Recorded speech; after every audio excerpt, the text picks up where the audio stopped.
Buenas tardes.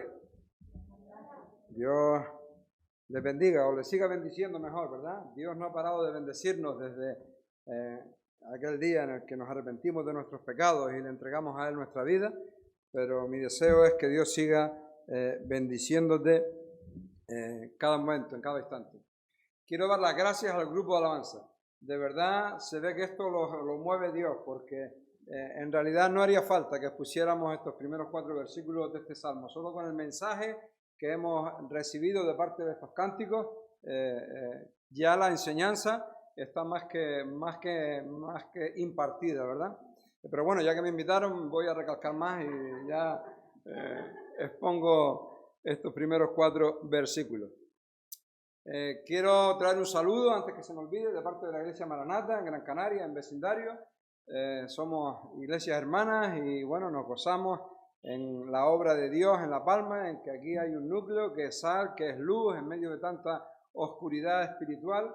Qué pena que la isla de La Palma sea una isla tan preciosa en lo físico, pero luego esté inmersa en tan tremenda oscuridad espiritual, ¿verdad? Pero para eso estamos nosotros, para revertir eso, ¿verdad? Para lograr que, tal como la palabra de Dios dice, ataquemos los territorios del enemigo, convencidos de que las puertas del Hades no podrán prevalecer contra la iglesia, ¿no? Y tenemos que hacer esa labor de extender el evangelio bendito de nuestro Señor para que algunos, pues aquellos que quieran, sean salvos, ¿verdad? Y no solamente debemos de trabajar para que aquellos a los que les llegue el evangelio sean salvos, sino también para que los ya creyentes seamos edificados en la palabra y seamos fortalecidos por la palabra y, entre otras cosas, pues ganemos también confianza en nuestro Dios, lo cual nos permitirá vivir una vida cristiana pues más satisfactoria y para nosotros y que traiga gloria a Dios. Así es que por eso vamos a exponer hoy estos primeros 4 versículos del Salmo 121. Un poquito solo a modo de introducción,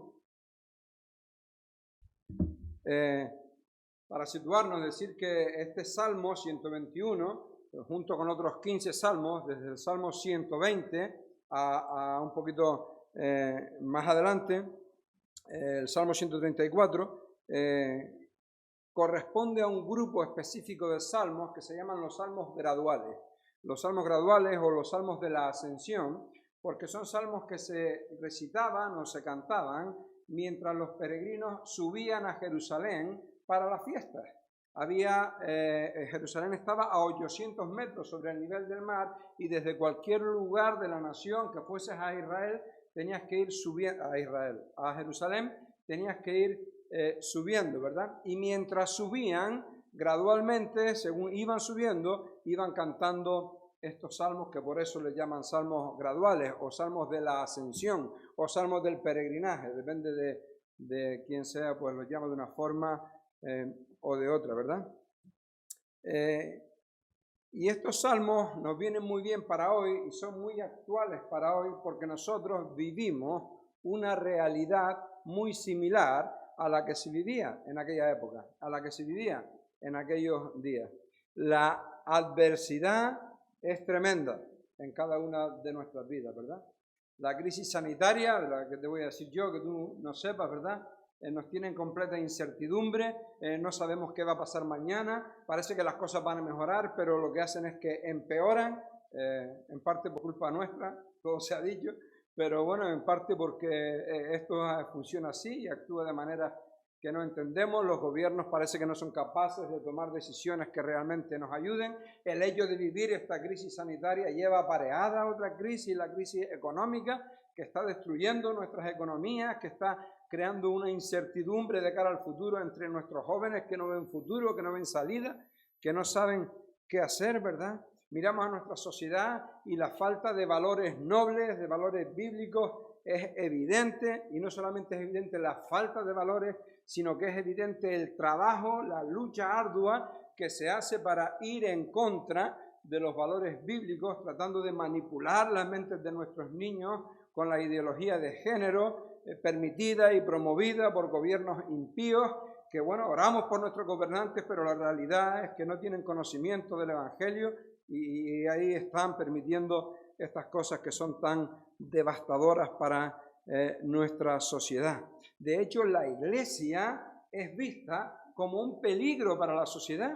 Ya el año pasado la OMS, la Organización Mundial de la Salud, que francamente no sé qué pinta la Organización Mundial de la Salud hablando de esas cosas, pero emitió un informe en el cual decía que la iglesia era un peligro para la libertad en nuestra sociedad. Porque claro, hay valores que la sociedad está promoviendo que van en contra de la palabra de Dios y la iglesia dice no, y eso no es así, eso es pecado, eso es una perversión, eso Dios lo abomina, y eso hace que seamos considerados como unos intolerantes en medio de esta sociedad tan tolerante, entre comillas, ¿verdad? Entonces, oramos mucho por la iglesia perseguida. Nosotros los martes en nuestra iglesia que tenemos el culto de oración, la iglesia perseguida siempre forma parte de la lista de motivos de oración, porque hay hermanos que de verdad están sufriendo mucho en muchos países solo por ser creyentes, pero la realidad es que de forma solapada esa persecución ya está llegando hasta nosotros y no tardará mucho también en llegar a nosotros. Por eso, entre otras cosas, es por lo que vamos a meditar en cuanto a este salmo. ¿Por qué? Porque desde el momento en que tú te arrepentiste de tus pecados, creíste el Evangelio, aceptaste el amor de Dios y fuiste salvo, hasta el momento en que estés en el lugar que Jesús fue a preparar, ¿te acuerdas? Voy a preparar lugar para vosotros. ¿Por qué? Porque Él quería que donde Él esté, nosotros estemos. Se fue, está preparando un lugar y ese es nuestro destino, esa es nuestra meta. Desde el momento en que nos entregamos a Él y fuimos receptores del perdón de Dios, hasta el momento en que acabemos en esas moradas eternas, nosotros estamos peregrinando por un mundo que no es nuestro mundo, porque yo no sé dónde tú naciste, yo no sé qué pone en tu carnet de identidad, pero la Biblia dice que nuestra ciudadanía no es de este mundo. Nuestra ciudadanía está en los cielos, ahí donde vamos. Y ya da igual que salieras de Colombia, de Ecuador, de Bolivia, de España, de La Palma, de Gran Canaria, de donde salieras hasta que llegues a tu destino eterno. Eso es un peregrinar en medio del cual estamos. Y los peregrinajes que nosotros tenemos hoy tienen diferencias, pero tienen similitudes también con el peregrinaje que el pueblo de Israel hacía. Por eso el tema es, como lo ves ahí proyectado, ayuda en nuestro peregrinar. El peregrinaje del pueblo de Israel nos enseña mucho en cuanto a nuestro peregrinaje. Y lo primero que vamos a ver es el hecho de que había 3 fiestas en las cuales las personas tenían que ir a Jerusalén a adorar. Fiestas en las cuales, repito, las personas tenían que subir a Jerusalén, repite tú lo último, para adorar. Había 3 fiestas, la fiesta de los tabernáculos, la fiesta de la Pascua y la fiesta de Pentecostés, 3 fiestas en las cuales, en esas fiestas, el pueblo tenía que subir a Jerusalén para adorar.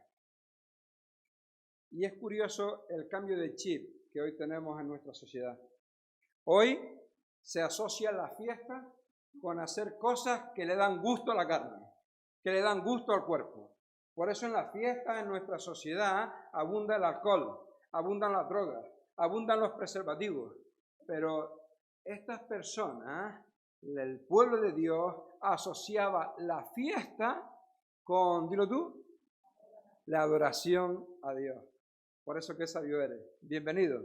Estás en la mejor fiesta, una fiesta de adoración a Dios. Porque para el pueblo de Dios, la fiesta, el pasarlo bien, el disfrutar genuinamente, no tiene nada que ver con darle placer a la carne y con poner en práctica las obras de la carne, que las tenemos en Gálatas 5, ¿verdad? Sino todo lo contrario, en vivir vidas rendidas delante del Señor, vidas de adoración, vidas en las cuales realmente Él sea el soberano, ¿verdad?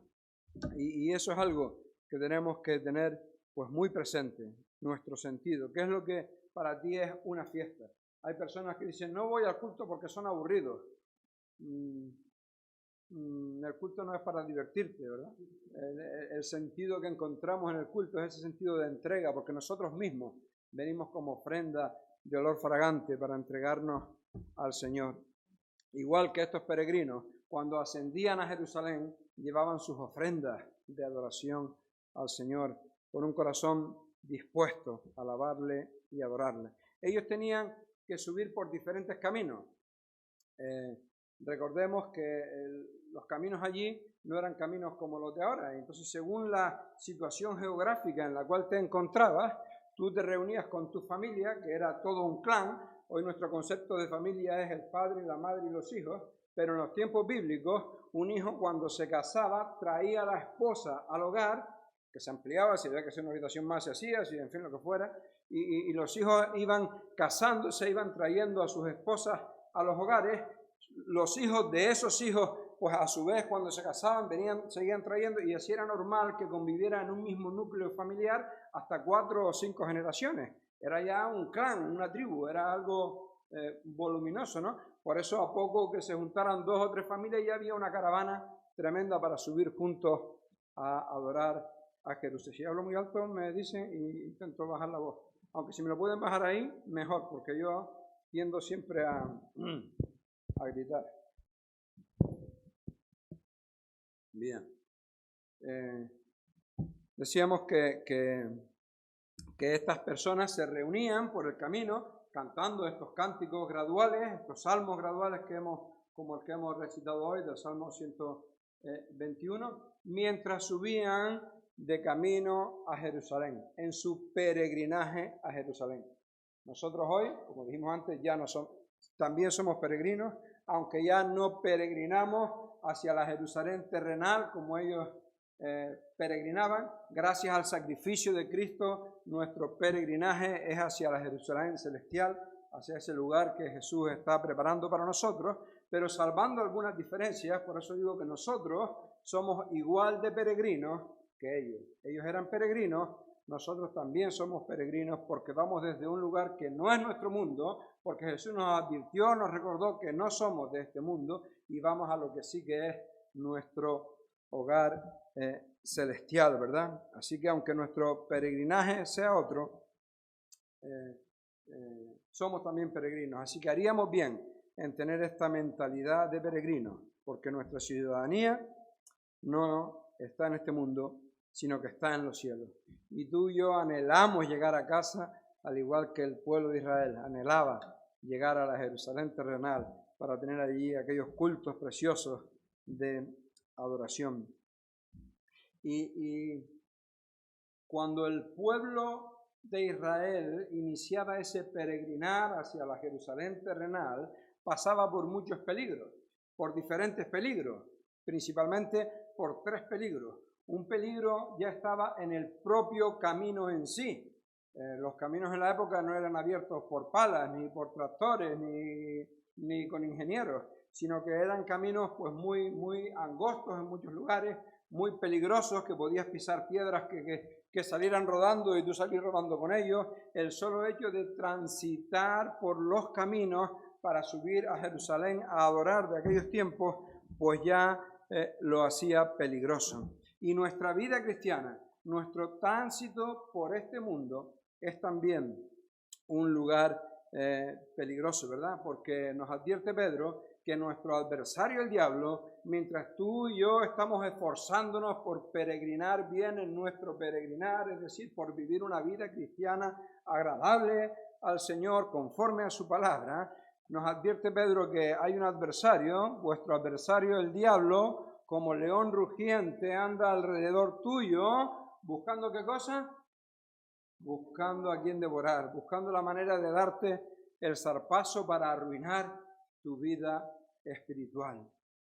Así que nuestro camino en este mundo es un camino peligroso porque tenemos un enemigo real. Para ellos también era peligroso no solamente por el peligro del camino en sí, sino también por el hecho de que en los montes se escondían los ladrones. Había bandas completas de bandoleros que se dedicaban a asaltar, a robar, a maltratar, a golpear. Si tenían que matarte, te mataban, con tal de quedarse con tus bienes. El mismo Señor Jesús refleja este peligro cuando narra la historia del buen samaritano. ¿Te acuerdas? Aquel hombre que fue atacado por unos ladrones en el camino y lo dejaron allí malherido para que se muriera. Y nadie le hacía caso hasta que pasó un samaritano que se ocupó de él y lo recogió. Ese pobre herido había sido víctima de aquellos bandoleros que se escondían en las montañas, en los caminos, para asaltar a las personas. Así que era peligroso porque había un enemigo real que podía atacarte, destruirte y hacerte daño. En parte por eso también subían en clanes, subían en grupos. La unión hace la fuerza y era más fácil para ellos defenderse si llegaba el caso de los ladrones.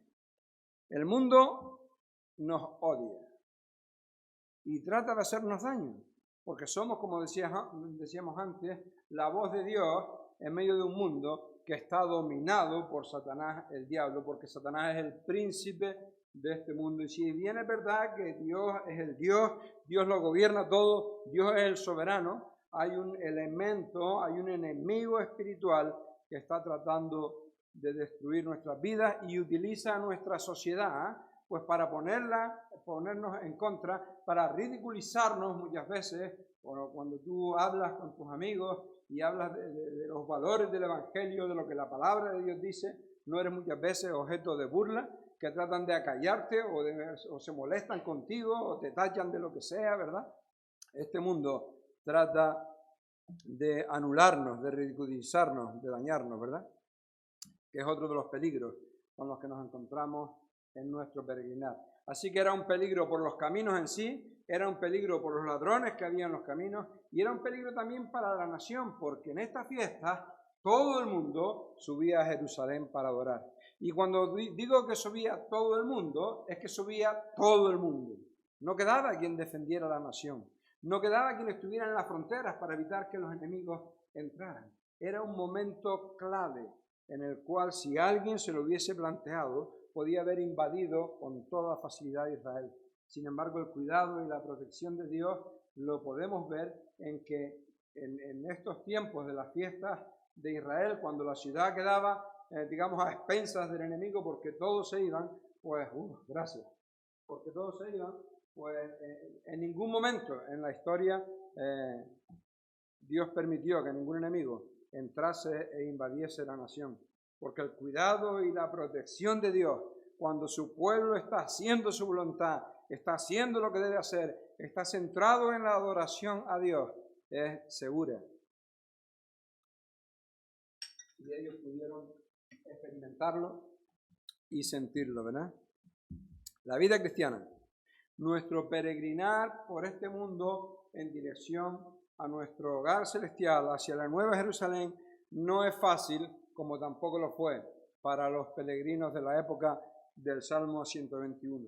Así que por un lado encontramos que nosotros somos peregrinos igual que ellos.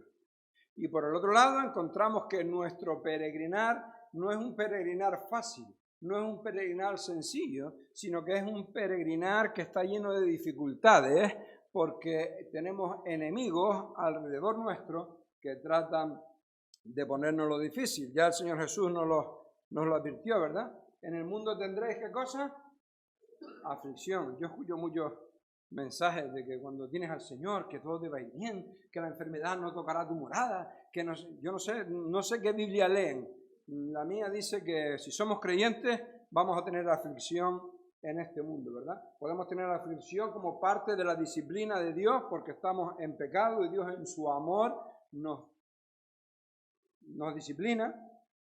Podemos tener también simplemente persecución por el hecho precisamente de estar viviendo vidas entregadas y consagradas al Señor, que a nuestro jefe no le caemos bien y trata de hacernos la vida imposible, o que en fin, cualquier otro ejemplo que podamos tener, ¿verdad? Pero así es, nuestro peregrinar no es fácil.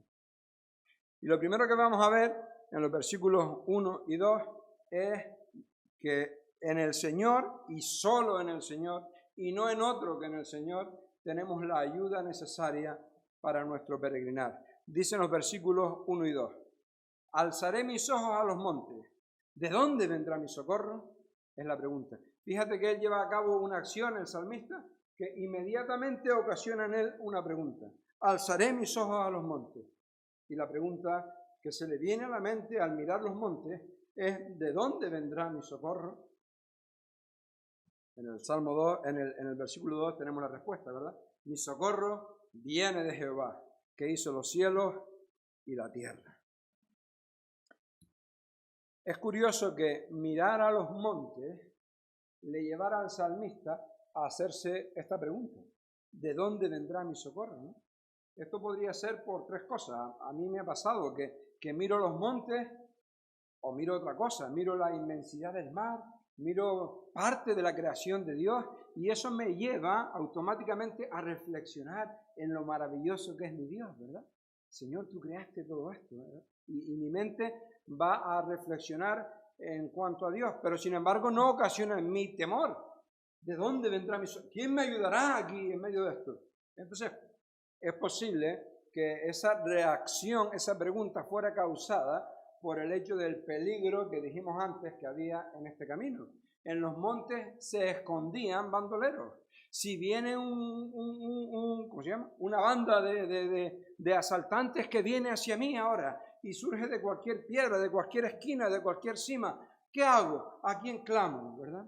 Podía ser eso lo que el salmista tuviese en mente. Como no se nos dice, pues no lo sabemos. Y nosotros muchas veces podemos igualmente pues hacernos esa pregunta cuando ciertas situaciones llegan a nuestra vida, ¿verdad? Cuando la enfermedad viene descendiendo por los montes y toca nuestros cuerpos, ¿quién nos va a auxiliar? ¿En dónde encontraremos socorro, verdad? Cuando la crisis económica que vemos que se cierne nos afecta, cuando llegamos a la empresa y nuestro jefe nos dice: lo siento, ya no te necesitamos más, y no necesariamente eso tiene que ser con mala intención.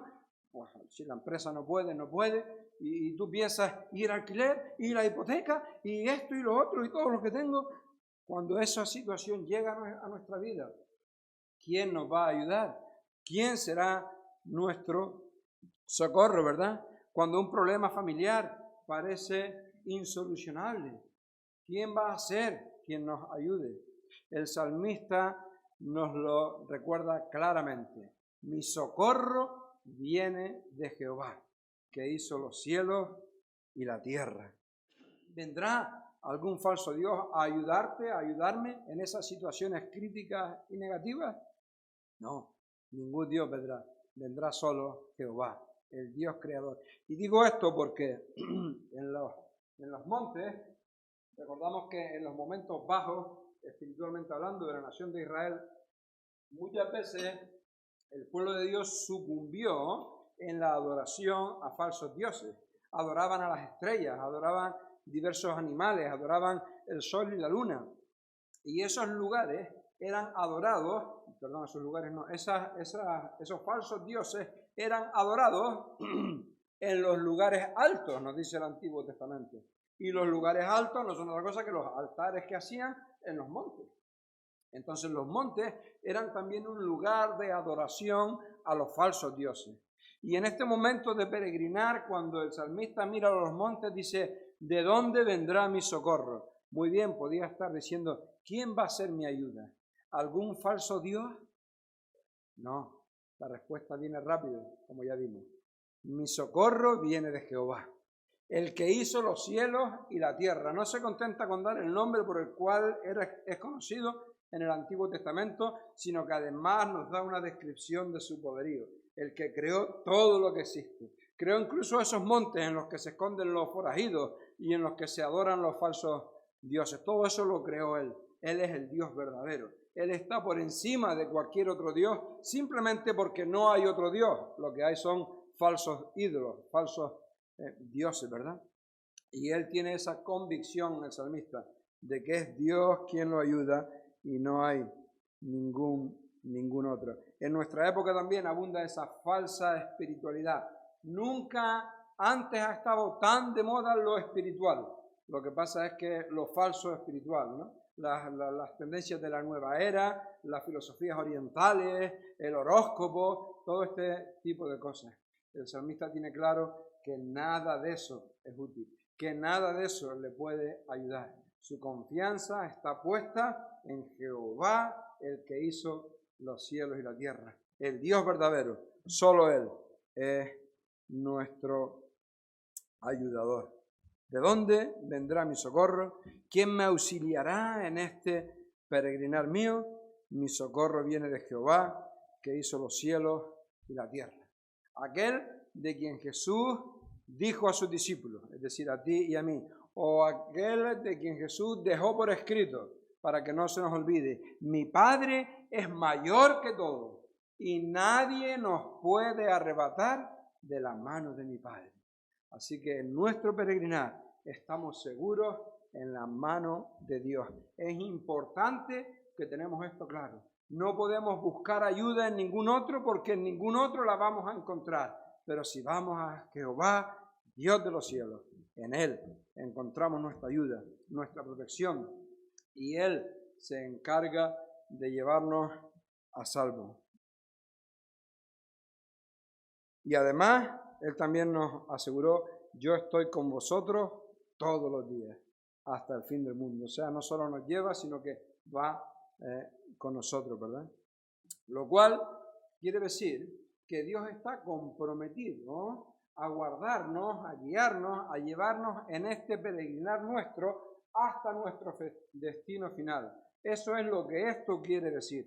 Lo que no quiere decir es que Dios no va a usar ese trayecto o a permitirnos recorrer ese trayecto metiéndonos dentro de una burbuja para que nada malo nos ocurra, para que ningún problema llegue hasta nuestra puerta. Eso no es así, sino todo lo contrario. Dios va a utilizar los problemas, las dificultades, las aflicciones para transformar nuestro ser, para moldearnos, para cambiarnos, para hacernos más como Jesús. Si yo preguntara, ¿cuántos quieren ser como Jesús? Seguro que todos levantaríamos la mano, ¿verdad? De hecho, esa es nuestra meta. Ese es el trabajo del Espíritu Santo en nosotros, ir transformándonos para hacernos más como Jesús. Sin embargo, ¿Jesús sufrió o no sufrió? Entonces tú y yo no vamos a sufrir. El sufrimiento es parte de la vida cristiana. Si tú ves una roca, tú y yo, bueno, no sé tú, pero por lo menos yo, que soy bastante bruto y tosco, veo una roca y digo, eso no sirve para nada. Pero la ve un escultor y dice, ahí hay, no sé, un águila. Y coge su cincel y empieza pam, pam, pam, pam, y empieza a darle golpes a la piedra, que sin duda, si la piedra pudiera, se quejaría y dijera, basta, no me des más golpes. Pero cuando el escultor termina, ahí está el águila preciosa. Ahí está la obra de arte, que no hubiese sido posible sin ese proceso de cincelado. Dios está aprovechando nuestro peregrinar para cincelarnos también y para transformarnos, haciéndonos conforme a la imagen de Jesús. Por eso muchas veces tú y yo nos preguntamos, si es verdad que Dios es nuestro ayudador, si es verdad que yo puedo tener confianza en que Él está conmigo, en que Él me protege, en que Él me lleva seguro hasta mi destino final, ¿por qué estoy pasando por esto? Simplemente porque es parte del proceso que Dios permite. No es porque Dios se haya olvidado de ti o de mí, no es porque Dios nos haya abandonado, sino todo lo contrario. Dios nos ama tanto y está tan interesado en no dejarnos como estamos, sino en transformarnos como su Hijo, que ha iniciado este proceso de transformación. Pero podemos estar tranquilos, porque el apóstol Pablo le dijo a los corintios, y nos dice a nosotros en el capítulo 10, que Él no va a permitir que ninguna tentación, que ninguna prueba, que ninguna circunstancia abrumadora que sea mayor de lo que nosotros podemos soportar, venga a nuestra vida, sino que Él nos va a dar juntamente con la tentación la salida para que podamos resistir en el día malo. Y es un privilegio saber que Dios está midiendo lo que viene a nuestras vidas. No, esta tentación es demasiado grande para Pedro, entonces no se la voy a dar. No, esta prueba no la va a poder soportar, entonces no se la voy a dar. Va a permitir solamente aquello que yo puedo resistir. Y no me digas que no es un privilegio saber que aquel que nos conoce, que te conoce y me conoce mejor que de lo que nos conocemos nosotros mismos, está midiendo lo que viene a nuestra vida para que nada nos destruya, ¿verdad?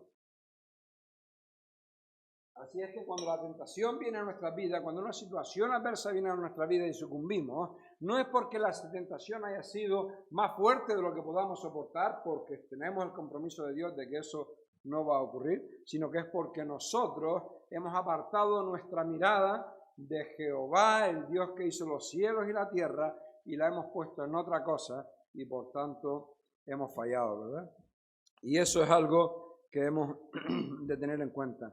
Y ahora con este entendimiento claro, este entendimiento de que Dios es quien nos ayuda y que solo en Él podemos encontrar ayuda en medio de nuestro peregrinar, vemos cuál es el efecto. Dicen los versículos 3 y 4. No dará tu pie al resbaladero, ni se dormirá el que te guarda. He aquí que no se adormecerá ni dormirá el que guarda a Israel. Él se compromete a estar siempre pendiente, a estar siempre velando. Él no dormirá, lo que quiere decir que velará. Y Él sí que no falla, no como nosotros. ¿Te acuerdas que a sus discípulos les dijo, velad aquí, velad y orad? Y se fue Él. ¿Y qué pasó cuando llegó? Dormido. No eran de confianza. Y les dijo, ¿no habéis podido velar conmigo ni una hora? Se sintió desilusionado, ¿verdad? Pero Él no falla. Él no desilusiona a nadie. Él sí que vela y guarda a su pueblo. Se compromete a estar siempre pendiente para que sea cual sea la situación adversa que llega a nuestra vida, sea de tal calibre que nosotros podamos superarla. Y vamos a ver una pequeña historia que ilustra esto en el capítulo 14 de Éxodo. Vamos a leer en Éxodo capítulo 14, vamos a leer ahí del versículo 10 al 16. Y mientras lo buscas en tu Biblia, te sitúo, esto es cuando Dios decide usar a Moisés para que liberte al pueblo de la esclavitud de Egipto. Y después de, bueno, ya sabemos, esa negociación y después de la intervención sobrenatural de Dios por medio de esas 10 plagas, el pueblo de Israel sale de Egipto, deja atrás la esclavitud, pero Israel, Faraón se queda pensando y dice, caramba, ¿qué hice? ¿No tenía que haberlos dejado ir? Y manda a su ejército a por ellos, ¿verdad? Para destruirles. Entonces llega un momento en el que los egipcios llegan al mar y ya no pueden seguir porque ahí está el mar y miran para atrás y ven al ejército de Egipto que viene a destruirlo.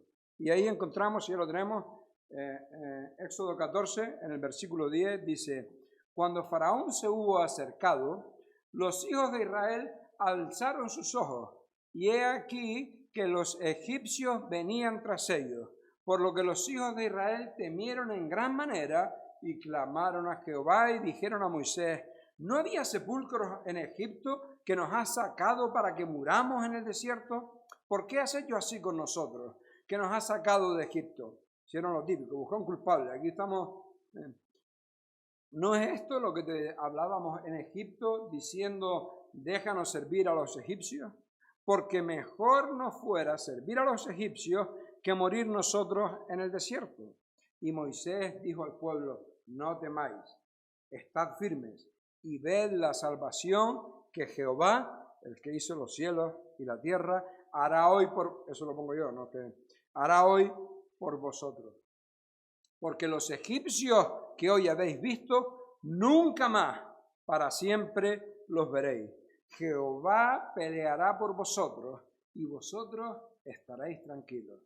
Entonces Jehová dijo a Moisés, ¿por qué clamas a mí? Di a los hijos de Israel que marchen, y tú alza tu vara y extiende tu mano sobre el mar y divídelo, y entren los hijos de Israel por medio del mar en seco. Por medio del mar en seco. Dilo tú, por medio del mar en seco. ¿Por qué en seco? Para que tu pie no resbale, como vimos en el Salmo, ¿verdad? Para que tu pie no resbale. Y podemos ver aquí algunas cosas muy interesantes, ¿no? Vamos a hacernos alguna pregunta. ¿Es Dios todopoderoso? Sí. Entonces este Dios todopoderoso, de alguna forma, ¿no podía haberle dado al pueblo de Israel una estrategia para que vencieran a los egipcios? ¿Podía haberlo hecho? Ese sí, ahora somos más flojos que antes. ¿Podía haberlo hecho? Bien. Otra oportunidad. ¿Podía haberle dado Dios a los israelitas una forma superimaginaria que ellos inventaran una estrategia para cruzar el Mar Rojo o simplemente tomarlos en sus brazos y llevarlos y soltarlos en el otro lado? ¿Podía haberlo hecho? Entonces, ¿por qué Dios permitió eso? ¿Por qué Dios permitió esa angustia? ¡Ay, que los egipcios vienen! ¡Ay, que el mar no me deja pasar! ¡Ay, que! En el momento dado, Dios obró. Dios abrió el mar, no solo abrió el mar, sino secó las piedras para que pasaran por terreno seco, para que no resbalaran. Y sabemos por la historia que cuando los egipcios intentaron pasar también tras ellos, cerró las aguas y allí quedaron ahogados. Lo que Moisés les había dicho, a estos ya no los veréis más, pues se cumplió, ¿verdad? Porque allí murieron todos ahogados, ¿no? Ahora, ¿por qué Dios permitió eso? Pues yo creo que simplemente porque si Dios les hubiese dado una estrategia para que ellos cruzaran el mar de otra manera, ellos sentirían que cruzaron el mar gracias a su ingenio. Oye, qué bien lo hemos hecho, que hemos cruzado el mar y los egipcios no han podido. Oye, qué buen peregrinar, el que peregrina, peregrino. Qué buenos peregrinos que somos, que mira cómo hemos llegado hasta aquí por nuestros méritos, por nuestros medios, por lo bien que nos lo hemos hecho, por los listos que somos. Y el hombre, el ser humano, y el ser humano creyente también, es muy dado a vanagloriarse. Necesitamos estar en situaciones límites para que clamemos a Dios, y al ver a Dios obrar a favor nuestro, no nos queda otra que reconocer que ha sido por la gracia, por la misericordia de Jehová que hizo los cielos y la tierra, y que nosotros ahí no hemos pintado nada y que no hemos tenido el más mínimo protagonismo, sino que absolutamente todo ha sido la gracia y la misericordia de Dios para con nosotros. Y eso es algo que los peregrinos de hoy hemos de tener muy en cuenta. No somos nada, pero nuestra fortaleza está en Jehová, el que hizo los cielos y la tierra. Así que Dios no nos libra de los problemas y de las luchas, no, sino que los usa para nuestro bien, los usa para permitir que nosotros nos demos cuenta de nuestra incapacidad y de esa manera sea Él quien se lleva toda la gloria y toda la honra y nosotros lo reconozcamos como lo que es. Moisés dijo al pueblo, no temáis, estad firmes y ved la salvación que Jehová hará hoy. Es que como he estado con cemento y eso, me afecta la garganta. Ved la salvación que Jehová hará hoy con vosotros. Fue evidente que los israelitas eran capaces de librarse de la situación en la que estaban, pero Dios estaba allí. Dios no los había abandonado a su suerte, igual que Dios no nos abandona a nuestra suerte en nuestro éxodo hacia la tierra prometida, ni en nuestro peregrinar por este mundo hacia nuestro lugar celestial. Momentos incómodos en nuestras vidas, momentos de angustia, momentos de sufrimiento, pero momentos que Dios permite porque Él los usa con un propósito en nuestras vidas. El otro día leí acerca de las águilas una cosa que me resultó súper interesante, ¿no? Resulta que, ¿sabes que las águilas hacen sus nidos en las alturas?